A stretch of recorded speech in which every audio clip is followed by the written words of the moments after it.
For this creative project, I filmed and recorded different microphone placement technique tutorials. These tutorials were for drums, electric amps, acoustic guitar, and vocals.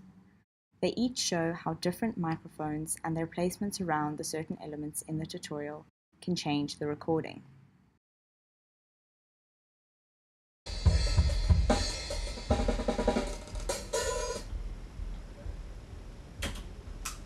Excellent, that was great.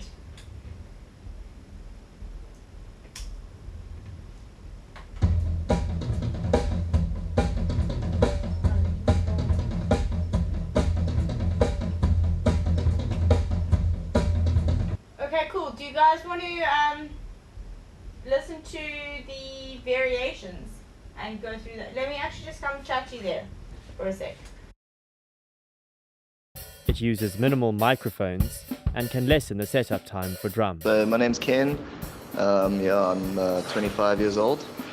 I suppose my dad got me into piano when I was young.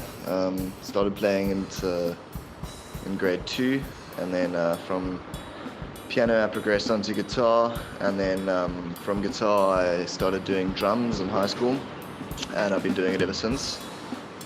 Still play all of the instruments though. At the moment I'm playing in 2 bands, a cover band for corporate events and weddings, and I'm in an indie band. Here, I show some of the basic editing done to the audio for the tutorials. In this case, we are looking at the audio for the electric amp video. This editing is done after editing the voiceover. I select clips that are suited to what the voiceover is talking about, and then edit them in any way that I need to, shortening them and topping and tailing them to run smoothly. The editing done here results in something like this. The microphone is close to the cone in the center.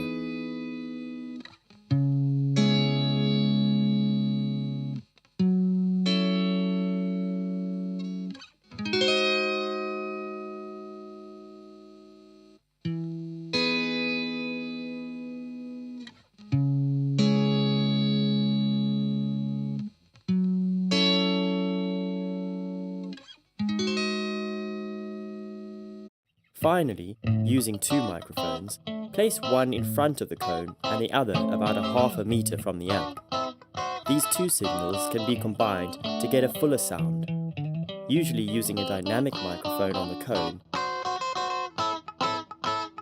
My name is Matthew Weir. I play bass guitar and a bit of guitar. I started off playing guitar for a rock band just after school, fell in love with music and decided to study. Then moved over to bass guitar, studied jazz bass, and now I play in a couple of bands, Mobbing Barley, Christine and the Kilts, and a cover band. And that's my life. Just finished recording the acoustic guitar placements. We were running a little bit short on time and a little bit short on battery on this GoPro. So we had to cut some of the takes a little bit short, but we got everything done, so that's awesome. And I'm just going to quickly do a little bit of editing, not much, just making sure everything's placed. And then tomorrow I'll come in and do a pretty big edit session. But that's all for today.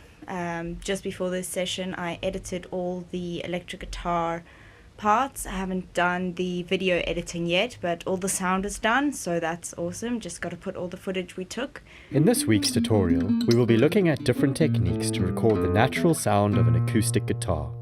My name is Jeremy Hart. I'm a Cape Town born and based musician.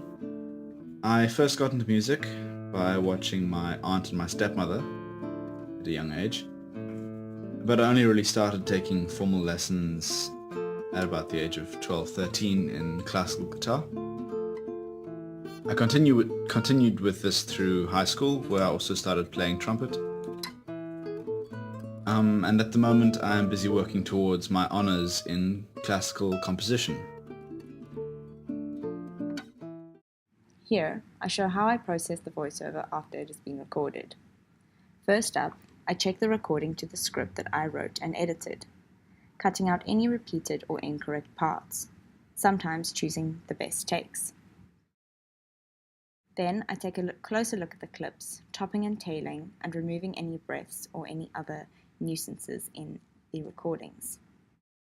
But I know you don't really want to hear about that, so here is the last artist that I recorded, Shelby Stevens. In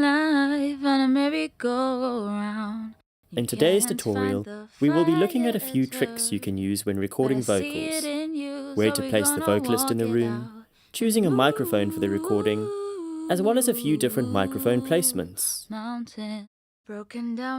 I'm Shelby Stevens. I'm 19 years old and I'm a musician. I play the flute, piano, and I sing. It all started with me being in church choirs at a very young age. And then my pa started taking me for piano lessons at the age of 8. And he took me for piano lessons because my family always wanted someone to do music. And that's how my passion for music started, and it grew throughout my school career. I went for lessons for various instruments such as the recorder and the violin. And then I got to high school and I started the flute, which I fell in love with.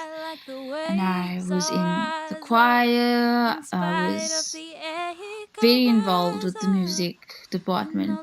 And then I decided to study music, and right now I am a first year student at UCT doing a BA in music education, specializing in classical music, with flute as my first instrument and piano as my second. I still sing with various bands when they need a vocalist. And yeah, and I still sing in church a lot. Yeah, that's me. But I promise we'll take the world to its feet.